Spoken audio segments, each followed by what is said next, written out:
So I've been putting this off for weeks now, starting this vlog, because I'm really bad at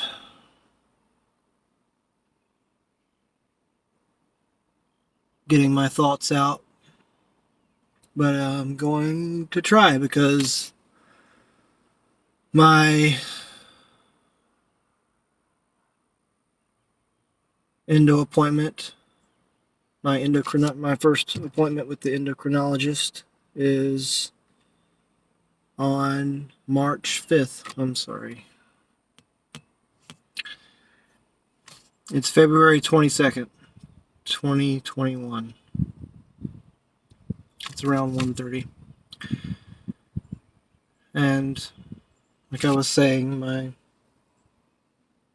my first appointment with the endocrinologist is on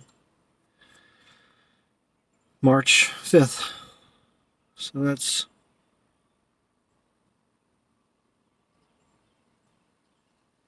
soon. I'm excited and I'm scared. And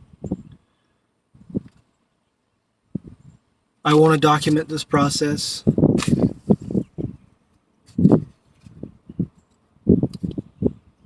for myself and in a big part, for my children. And before I move on, I'm going to try not to cry too hard just now, but James, Jamie, Lucas, Colin, I love you.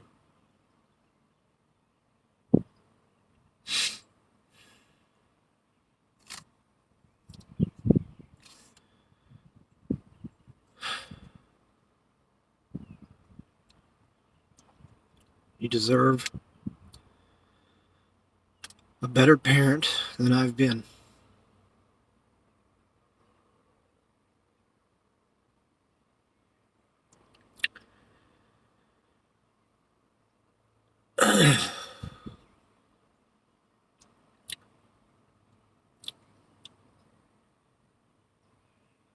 A big part of why I'm making these videos is because I cannot figure out how to talk to you. I cannot figure out how to connect with you. And I'm hoping, although it's not what caused me to go down this path, it is a big reason why I've continued down this path.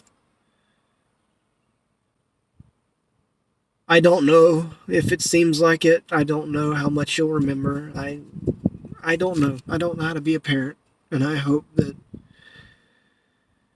getting my brain chemicals right and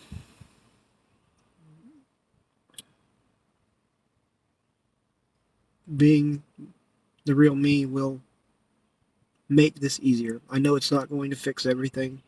I know I have other issues. My childhood abuse, for one, is a huge contributing factor. My complex PTSD that my parents were nice enough to bestow upon me, as well as plenty of other things that I've accumulated in my 33 years of life. But I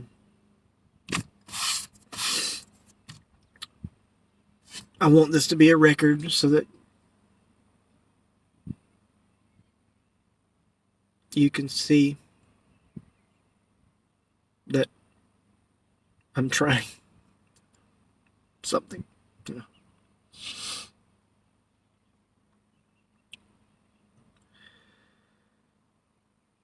And just know that I love you. Anyway, my name's Nova, for now. I'm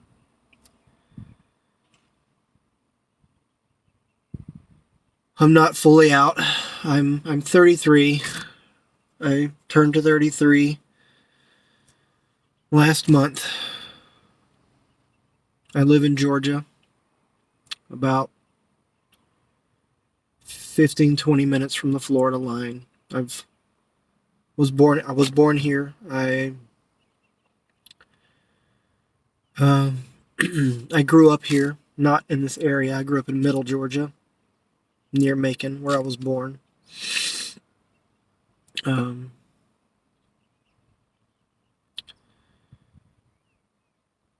I've always felt off. I've always been shy and had difficulty interacting with people. I've always I've always been socially awkward. I've always let people walk all over me and had a hard time standing up for myself. Yeah, I've always just felt like an outsider. I've never had many friends, and the ones that I did have, I never felt that close to until until literally just the last few years, with a few exceptions. And I attribute that to me growing up in White Hill, Georgia.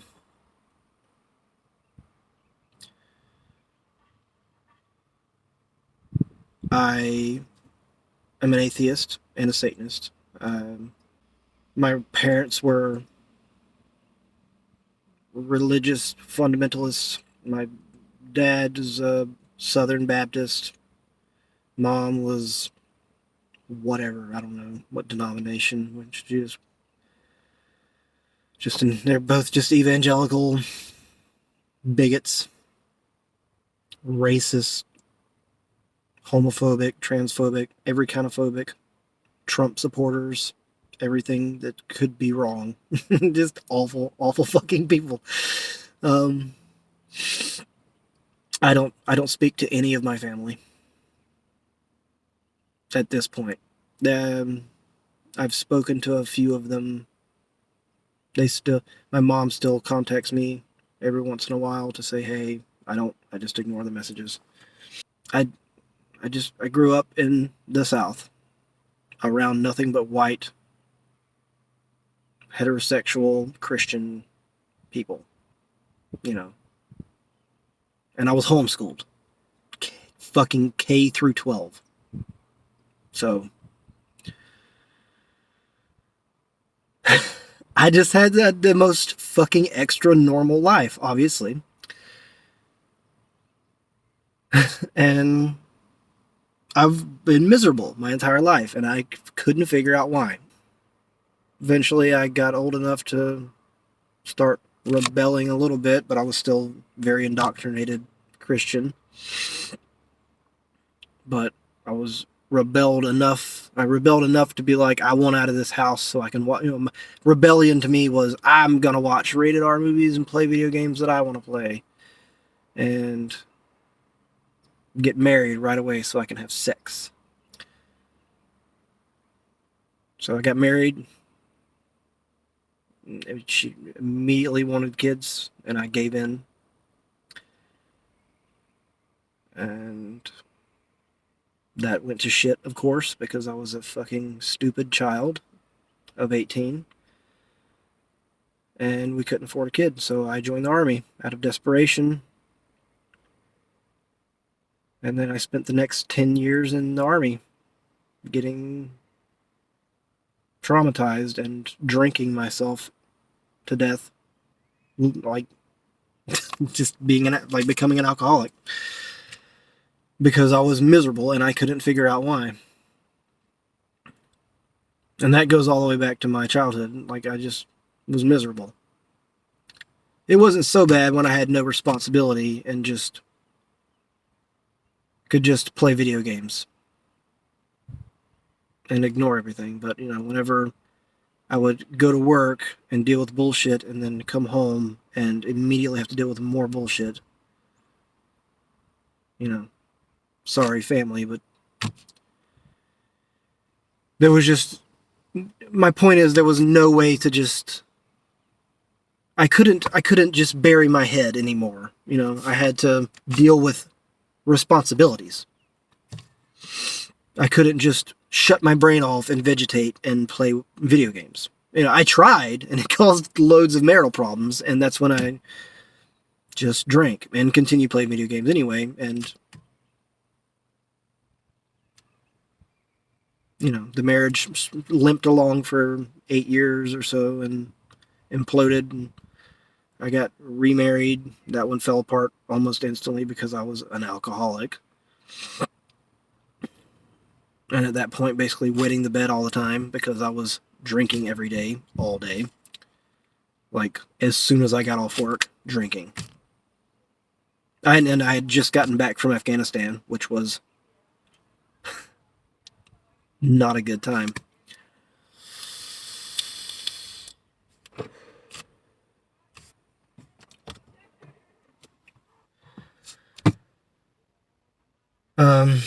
Here come people. So, got back from Afghanistan, got remarried, that imploded. Then I was stuck in Germany. At that point, I didn't know who I was. I was actually in love with my second wife. I really loved her.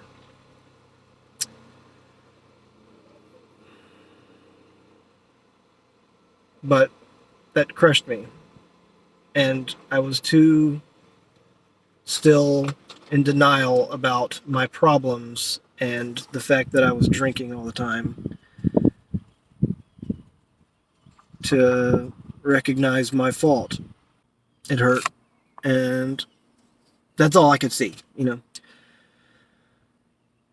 Not the neglect and everything that I did that drove that wedge that led up to it.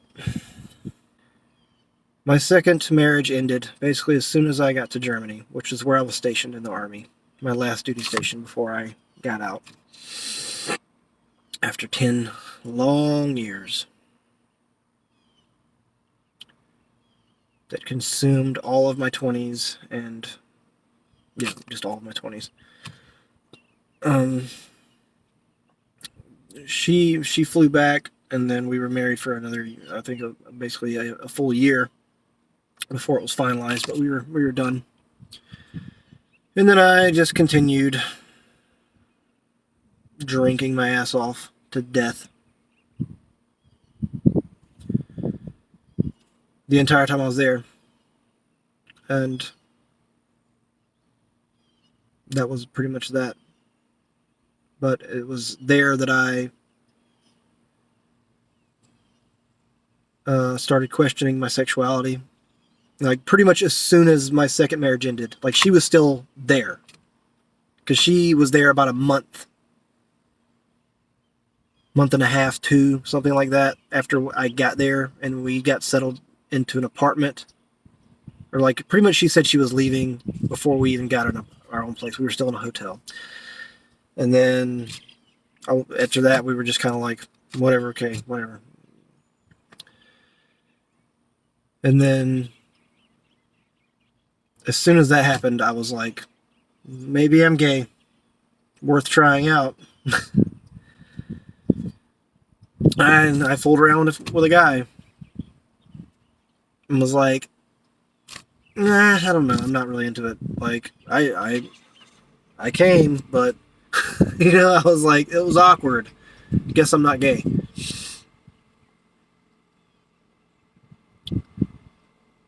And I don't intend to show this to my kids, like, who are 12 and, like, 12, 10, and 9 at the moment. I'm going to show them in a few years. But anyway, yeah, it was, I saw that guy twice, and, like, we did stuff. And each time I was like, okay, so I came, but it was weird, and I felt odd. And it was awkward. So I guess I'm not gay. You know. So I just wrote it off and just like, guess I'll just stuff that down and forget about it for, a year. Not even a year, probably. Because all through Germany, I probably kissed 10 guys, like closed mouth kissed 10 people the whole time I was there.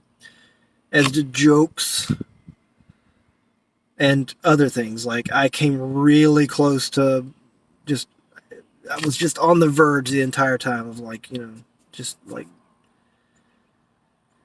so many times I'd get drunk and be like, I want to fuck a guy, but then I would always chicken out. And to this day, I still haven't because I'm so bad at meeting people. But I'm out now. I'm bi. But it's taken me it took me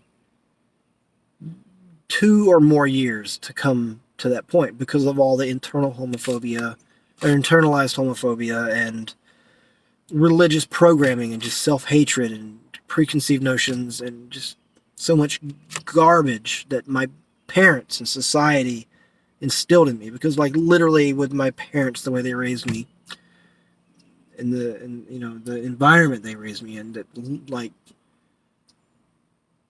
they were racist, but the only thing worse than being black was being gay. Like they hated it vehemently. It was disgusting to them, and that's the way they raised me. And it took me so long to get past that disgust. I watched only lesbian porn for so long, just because the sight of a naked man was like, I don't want to see that. But at the same time, like I had in the army, gay rumors would follow me around because I would make so many gay jokes about just like, and I don't mean making fun of gay people. I would make like, I want to suck your cock jokes. Like, and I didn't mean it. I was literally joking. But people thought I was gay. Like, it turns out I am. But at the time, like, they knew something I didn't, apparently. Because I literally thought I was straight. Because turns out I was het lagged. Because my internalized homophobia was so strong that I was repulsed by things that I actually like. So anyway, after I finally tamed that beast and comfortably enough to be like, okay, I'm bi. I'm comfortable calling myself bi. But when I finally got that good to go, I did start thinking about my gender. But then, of course, that cycle started all over again, and I was like, nah, and I just dismissed it. And then I got a bunch of imposter syndrome and things that I've also seen other people dealing with on, that I know other people deal with, which is like, because I don't have typical gender dysphoria, I don't look in the mirror and go, facial hair, like my body doesn't actually bother me. Because I'm still figuring my gender out, for one. Like, I think I'm bigender or gender flux or something. I'm not sure. And this video is getting really fucking long. I might break it up. Like, I'm feeling stronger and stronger that, like, I am a woman. I might be demigirl. I don't know. But that's a whole other thing. Yeah, I don't even know where this video is going anymore. Other than that, I'm transitioning, and this is where I'm at now, basically. I started questioning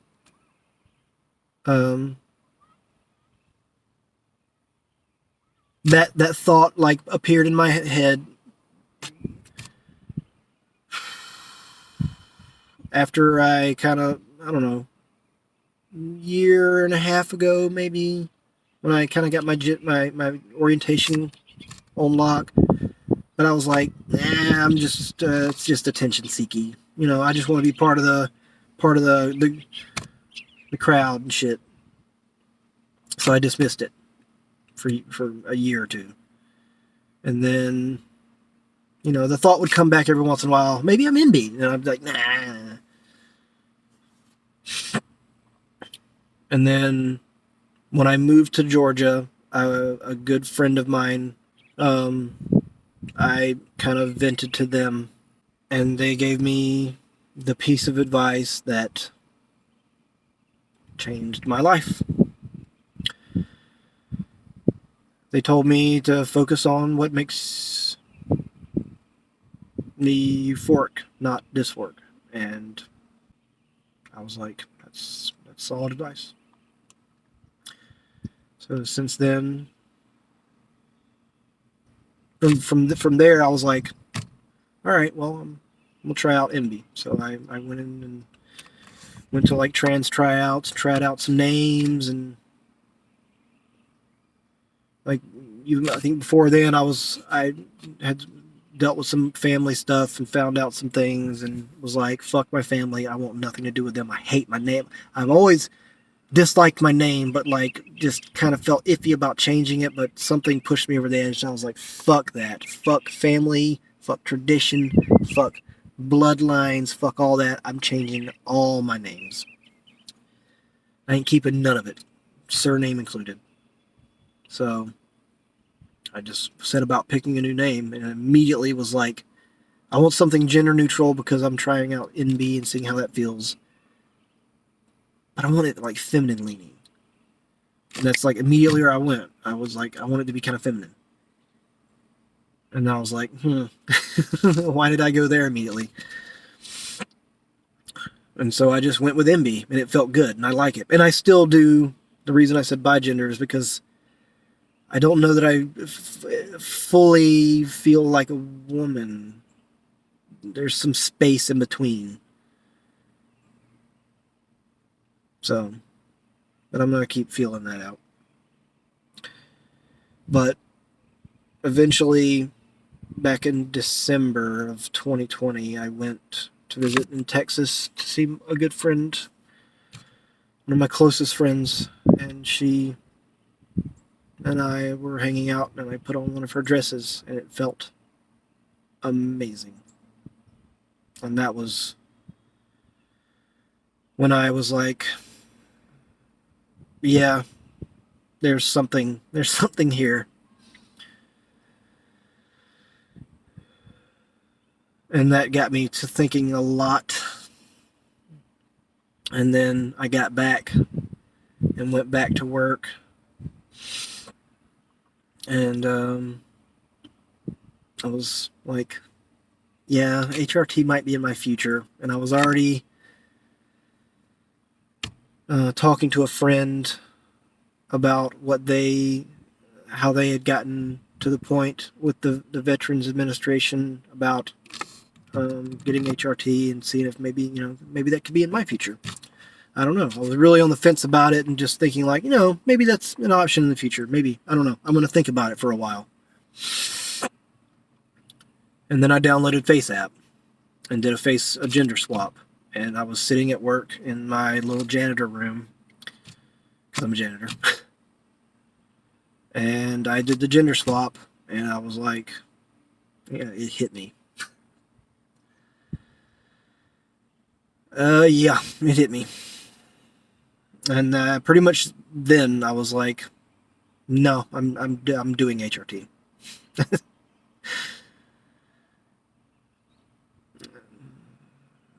Yeah, like I think I dropped my phone. I kind of like got a little dizzy, teared up a little.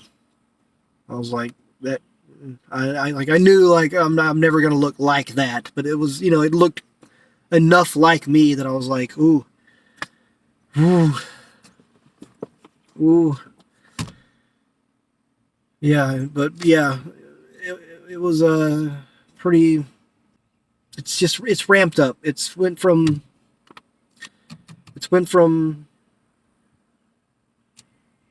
um I don't know, I think 5 months ago. It was pretty close to around the time I moved back from Texas to Georgia.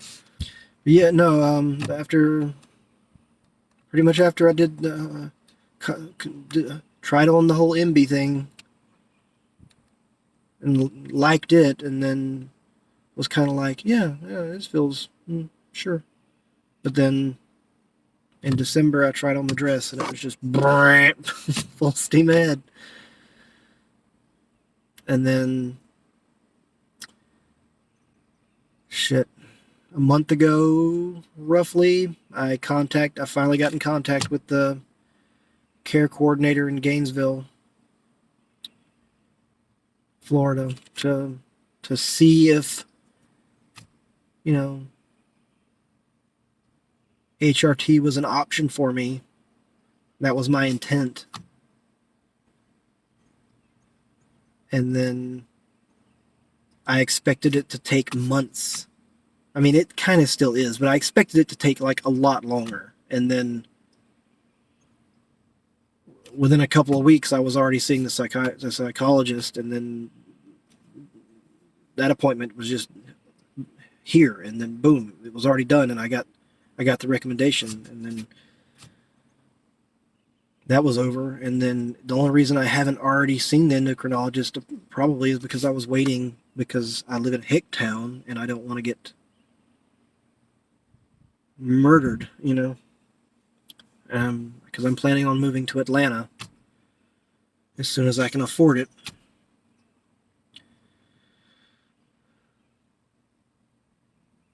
I'm running out of steam. I'm autistic. Like, anyway, yeah, I'm moving to Atlanta, and that was why there was a delay. But I was getting to the point where I'm sick of being angry. I'm sick of having all this fucking man juice in my body and this testosterone and shit. And I broke down and was like, fuck it, I'm doing it. So I contacted my care coordinator and was like, you said to let me know. You said to let you know if I changed my mind. I changed my mind. I want to go ahead. And she said, all right, well, I'll put in the referral. And within a week, I got a call, and they made the appointment. So that's where I'm at now. This is my first video, and I fucking did it. Don't fall. I did it. This, I think, will be the hardest one. Then the next video will be the day of my appointment, before the appointment, or after the appointment, one or the other. Wish me luck. I don't know when this is going to be uploaded. It's not going to be today. I still have to edit it, but I don't know. The video's getting longer for no reason. Thank you for watching, if you did, and if you actually stuck through to the end. I appreciate it, and fuck. This is going to be a journey.